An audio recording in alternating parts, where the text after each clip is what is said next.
Fox Bet Sportsbook's got LeBron James as the favorite to take home the MVP. You got Embiid, Joker, Knicks adult Slovenian son Luka, and KD all hot on his heels. So, Broussard, is it looking like a real possibility LeBron could win MVP in year 18? Oh, absolutely. As an official voter, as the only official voter on this panel, absolutely. All right. Look, it's a two-man race, and I go back and forth. 2.5, 3 weeks ago, I had LeBron. A week and a half ago, I had Embiid. Now I'm slightly more on LeBron. So those two are battling, and here's the edge for LeBron to me. Joel Embiid's missed 5 of their 25 games. He's on pace to play in an 82-game schedule, 65, 66 games. That's going to be too many to miss if LeBron keeps playing this well. LeBron's playing every game. He's leading the Lakers in, points, PER, assists, and he's like a half a rebound away from leading them over Anthony Davis. So LeBron is playing lights out. Right now, I'd say he's got the slight edge over Joel Embiid. I don't have a vote because Broussard told the NBA not to give me one, but I'm fair on this. Last year, I argued it should be Giannis, not LeBron. This year, right now, it is unquestionably LeBron, and the only person who's close is Embiid. Steph's team right now is the 8 seed. Giannis is essentially ineligible after winning it 2 years in a row, fair or not. Durant's missing time, and Durant's been unbelievable, but he's missed a lot of time, even though it's not his fault. Jokic has been extraordinary. His team's currently the 7th seed. It is LeBron right here with the only other person in the room, Joel Embiid. But LeBron right now, Brandon, should be the massive favorite. Okay. Can I jump in, please? I'm a little bit confused here. And Nick, I know you like to make statistical salad. I'll throw out some stats, and next thing you know, you make a beautiful salad out of it. So I will give you these stats for the MVP of if LeBron is the MVP. He is 13th in points between Kawhi and PG, or sandwiched between those. Last year, Giannis MVP, he was 4th in points. He's 7th in assists. Last year, he led the league in assists, didn't get MVP. Now he's 7th. He's got 0.2 of an assist more than Draymond.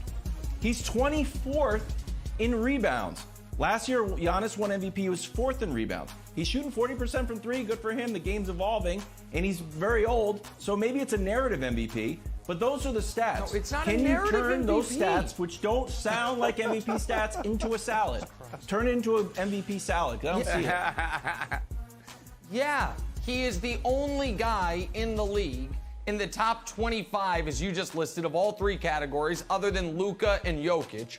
Luka, his 25? Team is under 500, and you just gave it to me. You just said he was 24th in rebounds, and I went from there. 24th. So those are your impressive. numbers, buddy. So okay.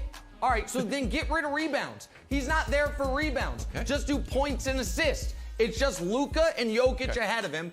Brandon is arguing for Jokic. I would argue, yeah, he's played great the last 5 games. They've also lost 3 in a row. But he's clearly the best player. They're clearly the best team.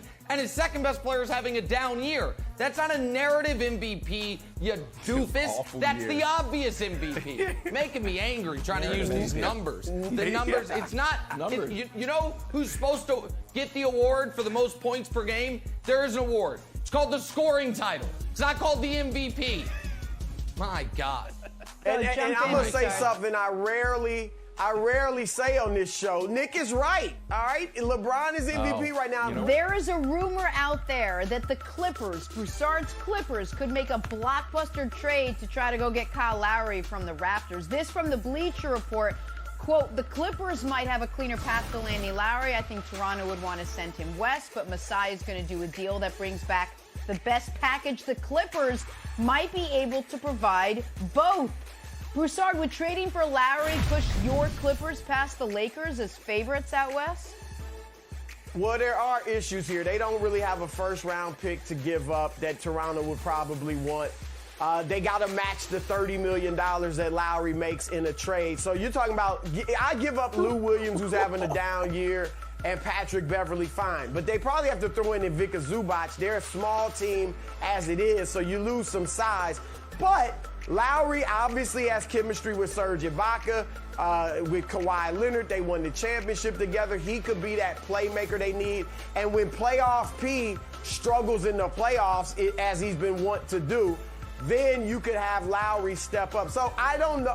I wouldn't go ahead of the Lakers yet, but it could make them better and bring them closer to the Lakers and make that series even greater than it's already going to be. Okay, so listen, you haven't heard a lot of Clipper slander from me this year. You know why? Because this year they're really good. Unlike last year when they were just said to be good and never showed it at any point. If they added Kyle Lowry, they might be the best team in basketball. You know what would definitely make them the best team in basketball? If they added LeBron James, and they have the same chance of adding either guy. The hell is this Bleacher Report guy talking about? The best package? Hey, I can send you Patrick Beverley, Marcus Morris, Terrence Mann, and second-round picks. You know, another team.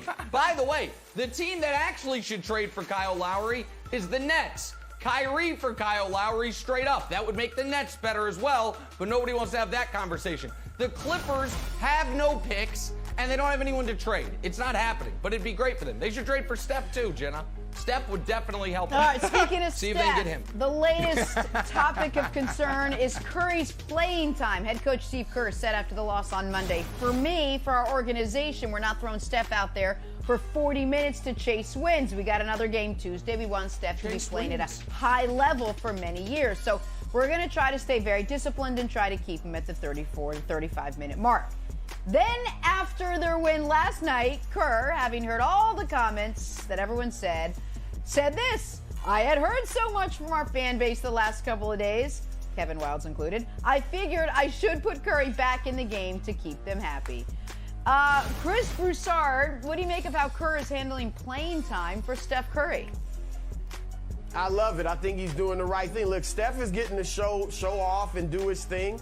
Averaging 34 minutes in today's NBA is not abnormal, and they're not winning it this year. He knows it. Steph knows it. Yeah, they want to make the playoffs, but it's about the long game. Get Clay back next year. Get Wiseman more experience, and stay healthy, and next year make another run at a championship. Don't wear Steph out. He's got several years left, they hope, and that's why they're playing him 34 minutes a night. I totally agree. Don't wear him out after the arduous season he had last year of 5 games played. Folks, it's not called chasing wins. It's called trying to make the playoffs, which kind of is the point here. And the Warriors, listen, I don't think they should play him 40 minutes a night. But if he has to this year play 36 minutes a night so they make the playoffs, that's worth it, and Steph can handle it.